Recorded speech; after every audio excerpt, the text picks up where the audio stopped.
जय महाकाल। जो इंसान का शरीर होता है ना वो आत्मा से अलग होता है, पर इस चीज़ का अनुभव हर एक इंसान नहीं कर सकता।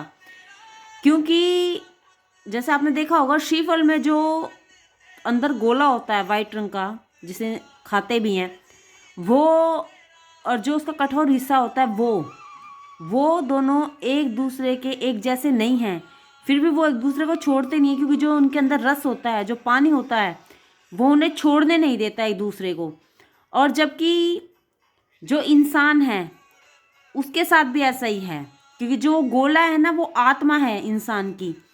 और क्योंकि जो वो पानी है ना वो विषय रस है। और जो संसार की किसी भी वस्तु में जब तक रस है ना, जब तक इंसान का जो शरीर है और आत्मा है उसमें भिन्नता इंसान महसूस कर ही नहीं सकता है। क्योंकि वो जीवन भर उस रस में ही, संसारिक जो उसका रस, उसको जो उस संसार से जो एक अटैचमेंट है वो रहेगा जब तक इंसान अपने शरीर और आत्मा में भिन्नता कभी नहीं कर सकता। वो कभी नहीं जान सकता कि हमारा जो शरीर है वो आत्मा से अलग है।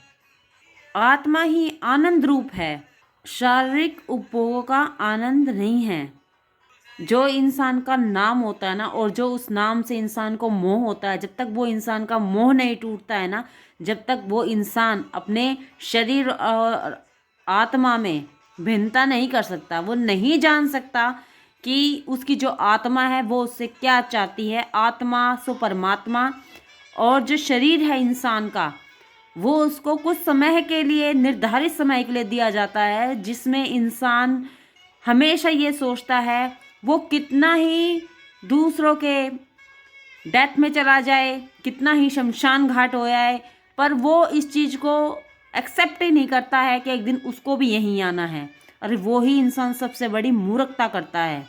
क्योंकि जो इंसान का शरीर है वो शरीर जब तक इस दुनिया के रस में डूबा रहेगा, जब तक उस इंसान के मन से उसकी इच्छाओं की समाप्ति नहीं होगी, वो कभी अपनी आत्मा को पहचान नहीं सकता। जय महाकाल।